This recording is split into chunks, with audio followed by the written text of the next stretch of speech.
Hi, and welcome to the show. So far, and to recap, we have looked at a number of unusual concepts for some in terms of thoughts, emotions, and actions, and how to go about cultivating a good society, especially in relations to equality, fairness, and harmony. And keeping on that theme, today we will look briefly at the issue of cooperation, harmony, and rights. And harmony, as you know by now, is a state at which we wish to strive. It is our ideal scene, the one that we look forward to. It is our rescuer in times of trouble. It is our balance.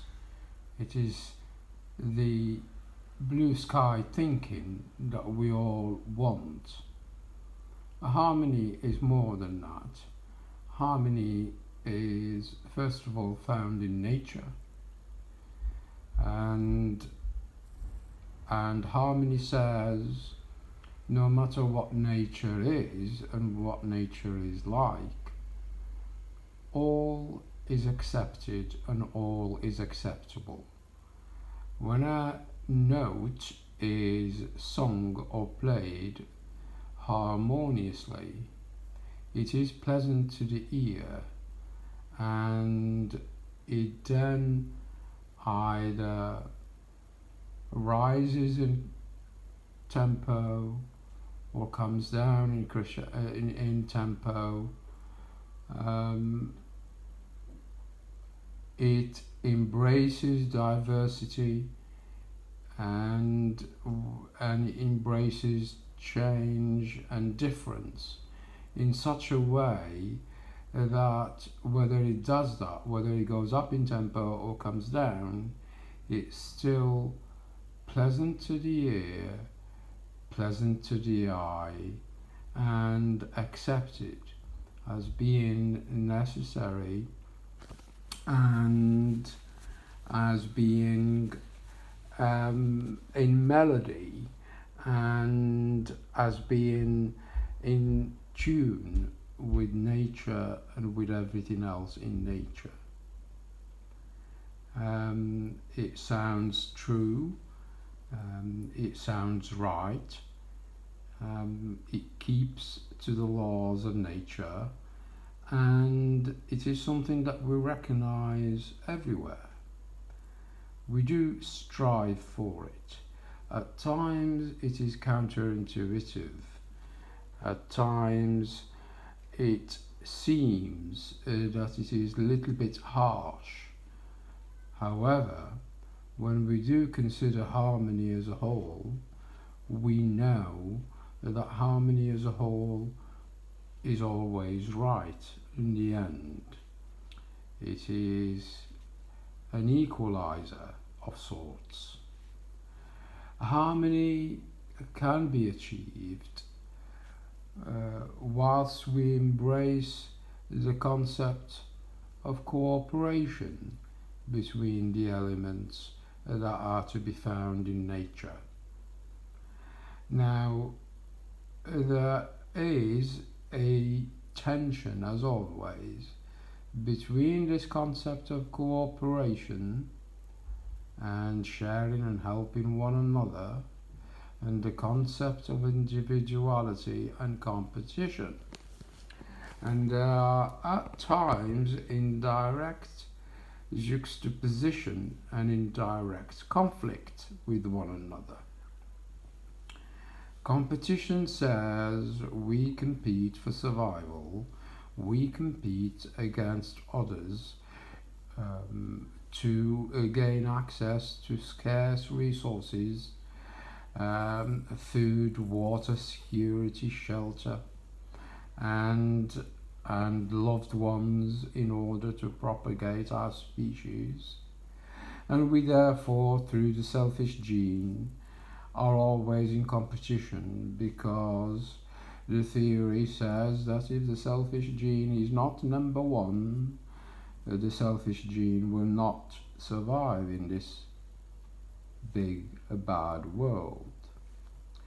And that is nature again. And these are the laws of nature as we have discovered them through science.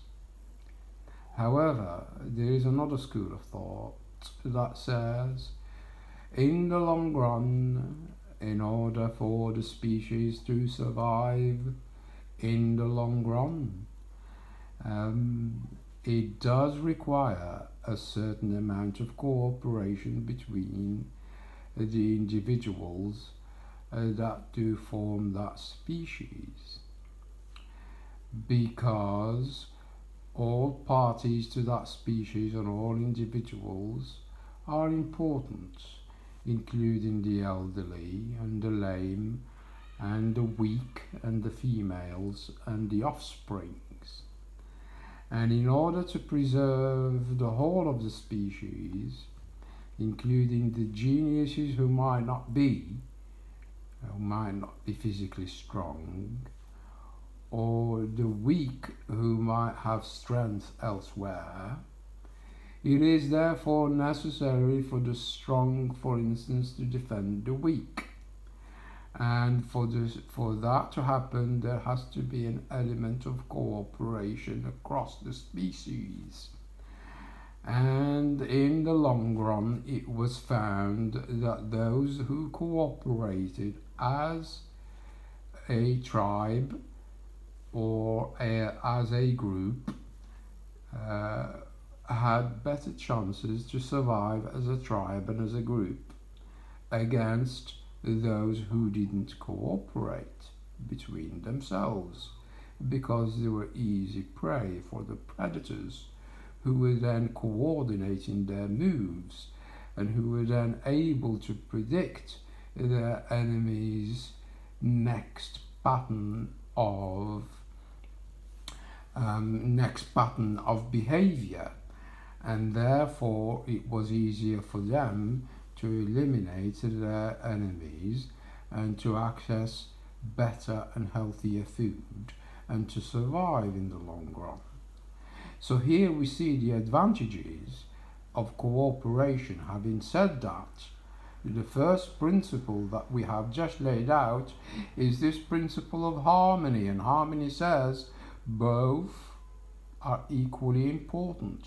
Both cooperation and competition are needed in nature, otherwise they would not be there as entities. So therefore we preserve both of them, and we go forward with a certain tension between cooperation and competition. Now, when there's too much of one, too much of the other, we enter the realm of extremes. And the realm of extremes, for those who are familiar with the bell curve, do tend to move away from the norm. The extremes are at one end or the other.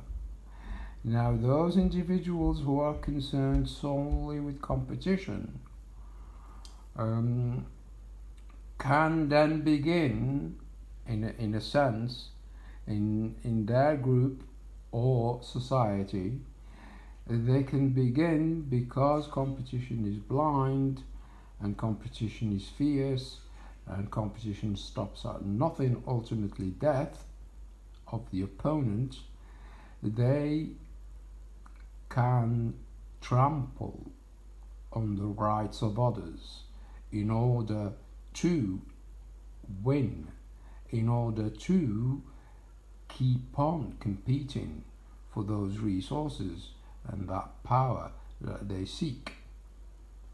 Now, if the rights of the individuals are being trampled upon on a regular basis, constantly by the same individuals who set themselves up as predators and as competitors in chief, that is counterproductive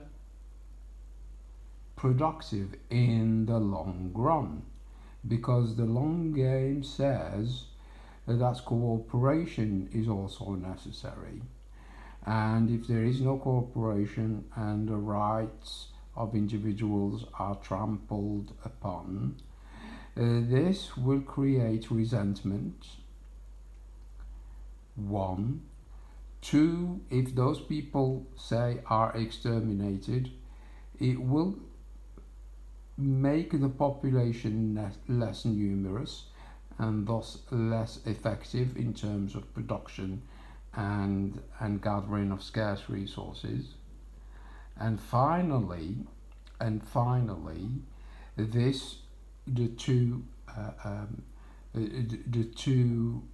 instances that we have mentioned make us believe that that population or that group is not destined to survive in the long run.